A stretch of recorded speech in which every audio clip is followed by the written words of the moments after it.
ನಮಸ್ಕಾರ ಸ್ನೇಹಿತರೆ, ಇವತ್ತಿನ ಈ ವಿಡಿಯೋದಲ್ಲಿ ನಾವು ನ್ಯಾಚುರೋಪತಿ ಕ್ಲಿನಿಕ್ ಯಾವ ರೀತಿ ಇರುತ್ತೆ ಮತ್ತು ನೀವು ಬೇಸಿಕ್ ಆಗಿ ಒಂದು ಸ್ವಂತ ಕ್ಲಿನಿಕನ್ನು ಓಪನ್ ಮಾಡಬೇಕಾಗಿತ್ತಂದರೆ ಯಾವ್ಯಾವ ಇಕ್ವಿಪ್ಮೆಂಟ್ಸ್ಗಳು ಬೇಕಾಗತ್ತವೆ ಅನ್ನೋದನ್ನು ನಾವು ಶಾರ್ಟಾಗಿ ಈ ವಿಡಿಯೋದಲ್ಲಿ ನೋಡೋರಿದ್ದೀವಿ. ಇದರಲ್ಲಿ ಡಾಕ್ಟರ್ ಅಪೂರ್ವ ಮುಕುಂದ್ ಅಂತ ಹೇಳಿ ಅವರು ಗುಲ್ಬರ್ಗಾದಲ್ಲಿ ತಮ್ಮ ಸ್ವಂತ ವೆಲ್ನೆಸ್ ಸೆಂಟರನ್ನು ತೆಗೆದಿದ್ದಾರೆ, ಪ್ರಾಣ ನೇಚರ್ ಕ್ಯೂರ್ ಅಂತ ಹೇಳಿ. ಅವರು ಸ್ವಂತ ಸೆಟಪನ್ನು ಯಾವ ರೀತಿ ಆಗಿ ಶುರು ಮಾಡಿದ್ದಾರೆ, ಬೇಸಿಕ್ ಆಗಿ ಯಾವ ರೀತಿ ಅವರು ಪ್ರಾರಂಭ ಮಾಡಿದ್ದಾರೆ ಮತ್ತು ಯಾವ ಇಕ್ವಿಪ್ಮೆಂಟ್ಸ್ಗಳು ಎಷ್ಟು ಖರ್ಚಾಗತ್ತೆ ಪ್ರತಿಯೊಂದನ್ನು ಈ ವಿಡಿಯೋದಲ್ಲಿ ನಾವು ನೋಡೋರಿದ್ದೇವೆ. ಎಸ್ ನಮಸ್ತೆ. ಪ್ರಾಣ ನೇಚರ್ ಕ್ಯೂರ್ ಅಂತ ನಮ್ಮ ಕ್ಲಿನಿಕ್ ಇದೆ. ಸೊ ನಮ್ ಕ್ಲಿನಿಕ್ ನ ನಿಮ್ಗೆ ತೋರಿಸ್ಕೊಡಕ್ ಇಷ್ಟಪಡ್ತೀನಿ ಇವತ್ತು.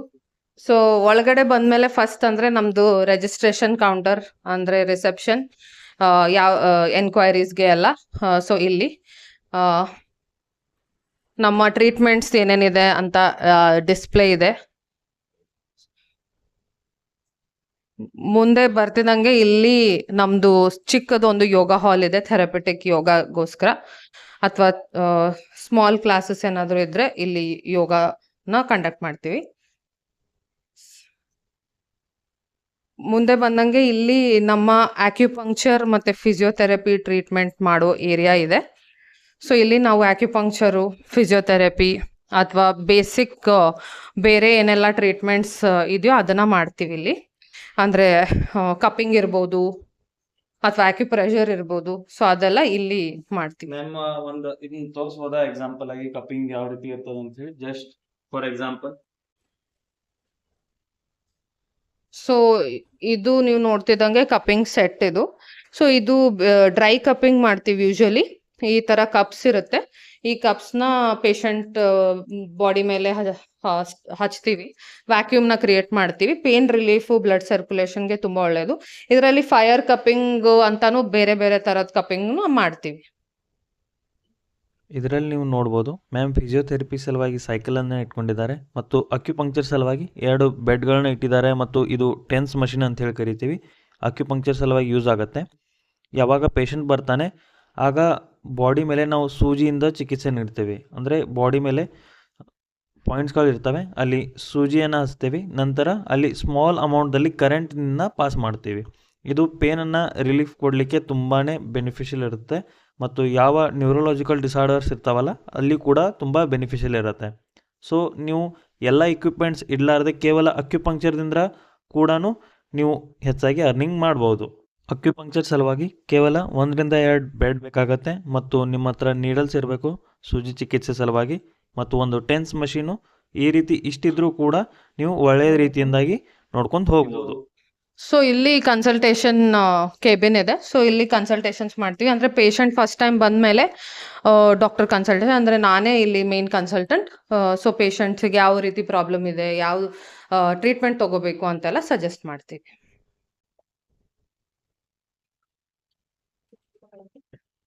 ಎಸ್, ಮುಂದೆ ಬಂದಂಗೆ ಇದು ನಮ್ಮ massage therapy room.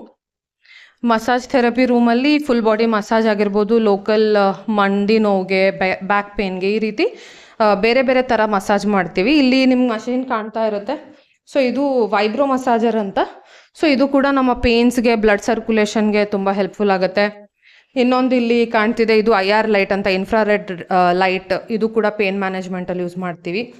So clinical ಮಾಡೋ ಟ್ರೀಟ್ಮೆಂಟ್ಸ್ ಆದಷ್ಟು ಪೇನ್ಸ್ ಕಡಿಮೆ ಮಾಡೋಕ್ಕೆ ಅಥವಾ ಬ್ಲಡ್ ಸರ್ಕ್ಯುಲೇಷನ್ ಇಂಪ್ರೂವ್ ಮಾಡೋಕ್ಕೇನೆ ಮಾಡೋದು. ಸೊ ಯೂಶಲಿ ಜನ ಮಸಾಜ್ ಆದಮೇಲೆ ಸ್ಟೀಮ್ ಬಾತ್ನ ಪ್ರಿಫರ್ ಮಾಡ್ತೀವಿ. ಯಾಕಂದರೆ ಬಾಡಿ ಡಿಟಾಕ್ಸ್ ಆಗೋಕ್ಕೆ ಒಂದು ಸ್ಟೀಮ್ ಬಾತ್ ಒಳ್ಳೆ ಟ್ರೀಟ್ಮೆಂಟ್. ಸೊ ಇದು ನಮ್ಮ steam room, steam box.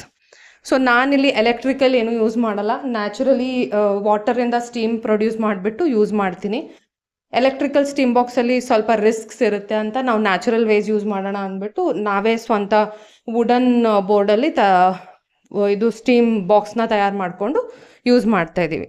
So ಈ ರೀತಿ ಚಿಕ್ಕ ಸೆಟಪ್ಪಲ್ಲಿ ನಾನು ತೊಗೊಂಡಿರೋದು ಒಂದು 3 BHK ಹೌಸ್ನ ರೆಂಟ್ ಮಾಡಿಬಿಟ್ಟು ನಾನಿಲ್ಲಿ ಯೂಸ್ ಮಾಡ್ತಾ ಇದ್ದೀನಿ. ಸೊ ಈ ರೀತಿ ನೀವು ಚಿಕ್ಕದು ಯಾವುದಾದ್ರೂ ಮನೆ ಇರ್ಬೋದು, ರೆಂಟ್ನ ತೊಗೊಂಡ್ಬಿಟ್ಟು ಕ್ಲಿನಿಕ್ನ ಸ್ಟಾರ್ಟ್ ಮಾಡ್ಬೋದು. ಅಥವಾ ಸ್ಮಾಲ್ ಒಂದು ಚಿಕ್ಕ ಜಾಗ, ಯಾವುದಾದ್ರೂ ಒಂದು ಶಾಪ್ ಆಗೋಷ್ಟು ಜಾಗ ಮಾಡಿಕೊಂಡು ಅದರಲ್ಲೇ ಪಾರ್ಟಿಷನ್ ಮಾಡಿಕೊಂಡು ನೀವು ಯೂಸ್ ಮಾಡ್ಬೋದು.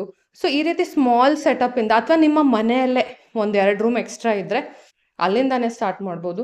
ನಾನು ಇಟ್ಟಿರೋದೆಲ್ಲ ಬೇಸಿಕ್ ಟ್ರೀಟ್ಮೆಂಟ್ಸು, ಅದರ ಇಕ್ವಿಪ್ಮೆಂಟ್ಸು. ಸೊ ಈ ಇಡೀ ಕ್ಲಿನಿಕ್ ಸೆಟಪ್ ಮಾಡೋಕ್ಕೆ 5 ಲಕ್ಷವರೆಗೂ ಖರ್ಚು ಮಾಡಿದ್ರೆ ನಿಮ್ಗೆ ಇಡೀ ಕ್ಲಿನಿಕ್ ಸೆಟ್ ಆಗುತ್ತೆ. ಈ ರೀತಿಯಾಗಿ ಒಂದು ಮನೆಯನ್ನು ರೆಂಟಾಗಿ ತೆಗೆದುಕೊಂಡು ಕೂಡ ನಾವು ಒಂದು ಚಿಕ್ಕ ಕ್ಲಿನಿಕನ್ನು ಕೂಡ ತೆಗಿಬೋದು. ಇದರಲ್ಲಿ ನಾವು 6ರಿಂದ 7 ಥೆರಪೀಸ್ಗಳನ್ನ ಮಾಡ್ತೀವಿ. ನಂತರ ನಿಮ್ಮ ಎಕ್ಸ್ಪೋಜರ್ ಹೆಚ್ಚಾಗ್ತಾ ಹೋಯಿತು, ಪೇಷಂಟ್ಗಳ ಸಂಖ್ಯೆ ಹೆಚ್ಚಾಗ್ತಾ ಇತ್ತು, ಅರ್ನಿಂಗ್ ಹೆಚ್ಚಾಗ್ತಾ ಹೋದ ಹಾಗೆ ನೀವು ದೊಡ್ಡ ಕ್ಲಿನಿಕನ್ನು ಕೂಡ ಓಪನ್ ಮಾಡ್ಬೋದು ಮತ್ತು ಥೆರಪೀಸ್ಗಳ ಸಂಖ್ಯೆನೂ ಹೆಚ್ಚು ಮಾಡ್ಬೋದು. ಅದರ ಜೊತೆಗೆ ನಿಮಗೆ ವರ್ಕ್ ಮಾಡಲಿಕ್ಕೆ ಮ್ಯಾನ್ ಪವರ್ ಕೂಡ ಹೆಚ್ಚು ಬೇಕಾಗತ್ತೆ. ಸೊ ಈ ರೀತಿ ನಾವು ಬೇಸಿಕ್ಕಾಗಿ ಇಷ್ಟು ಒಂದು ಸೆಂಟರ್ನ ತೆಗೆದರೂ ಕೂಡ 4ರಿಂದ 5 ಲಕ್ಷದವರೆಗೆ ಪರ್ ಮಂತ್ ಈ ರೀತಿ ಅರ್ನಿಂಗ್ ಮಾಡ್ಬೋದು. ಒಂದು ವೇಳೆ ಒಳ್ಳೆಯಾಗಿ ಪೇಷಂಟ್ದಿಂದ ರೆಸ್ಪಾನ್ಸ್ ಸಿಗ್ತಾ ಹೋತಂದರೆ ಅರ್ನಿಂಗ್ ಒಳ್ಳೆಯದಾಗಿ ಮಾಡ್ಬೋದು. ಸೊ ಮತ್ತೆ ಭೇಟಿಯಾಗುವ ನಮ್ಮ ಮುಂದಿನ ವಿಡಿಯೋದಲ್ಲಿ. ತುಂಬ ಧನ್ಯವಾದಗಳು. Thank you so much. ಜೈ ಹಿಂದ್.